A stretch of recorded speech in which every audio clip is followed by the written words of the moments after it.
زبیدہ سے بڑی 4 بہنیں تھیں۔ زبیدہ کے بعد 3 بہنیں اور آخر میں 3 بھائی۔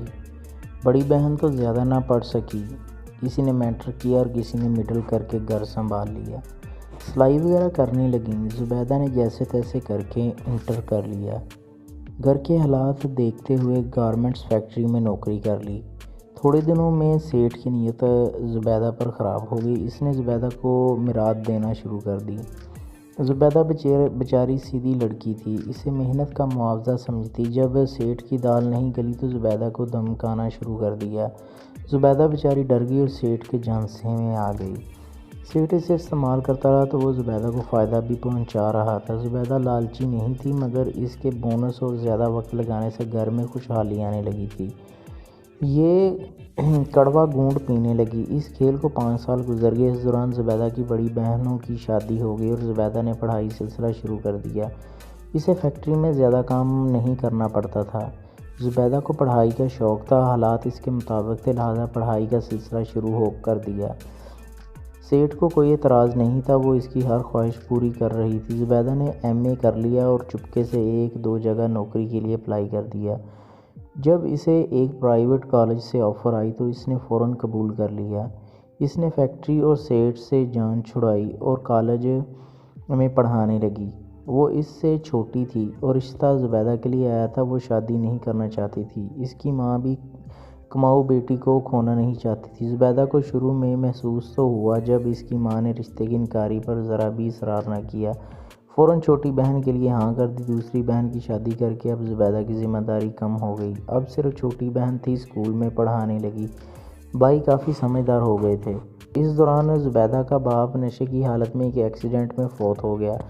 شوہر کے مرنے سے ماں کو خاص دکھ نہیں ہوا، کیونکہ وہ زندہ تھا تو عذاب تھا۔ مرنے پر ذہنی اذیت سے نجات ملی۔ زبیدہ کو اپنی ماں کے حالات سے کافی دکھ ہوا، مگر وہ خاموش رہی۔ زبیدہ کی اپنے ایک کالج پروفیسر سے متاثر ہو گئی، جن کی اپنی بیوی سے علیحدگی ہو چکی ہے۔ وہ اکیلے رہتے ہیں، اسٹاف کے لوگ اس کی تعریف کرتے تھے۔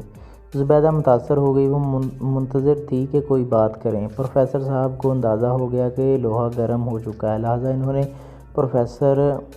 لہٰذا انہوں نے پرپوز کر دیا۔ زبیدہ خود بھی یہی چاہتی تھی۔ اس نے فوراً ہاں کر دی اور گھر میں بات کی۔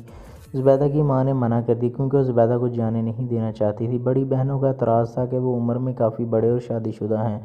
زبیدہ نے نہ سنی اور پروفیسر سے نکاح کر کے گھر چھوڑ دیا۔ انہوں نے زبیدہ کے لیے الگ فلیٹ لے لیا۔ زبیدہ خوش تھی، لیکن خوشی عارضی ثابت ہوئی، کیونکہ پروفیسر صاحب ظاہر مہذب تھے، اندر سے اتنے ہی جنگلی ثابت ہوئے۔ وہ زبیدہ پر تشدد کرنے لگے۔ زبیدہ ہاتھ جوڑتی رہی۔ لگتا تھا کہ رات کے وقت کوئی جن آ جاتا ہے اور صبح وہ خوش اخلاق اور مہذب ہو جاتے ہیں، مگر وہ بھی باہر والوں کے لیے۔ اب زبیدہ چونکہ بیوی بن چکی تھی، اس لیے وہ شریفانہ اور مہذب پروفیسر صرف باہر ہوتے تھے۔ زبیدہ کے پاس کوئی راستہ نہ تھا۔ ماں نے قطعاً تعلق کر لیا، اب وہ مجبور تھی۔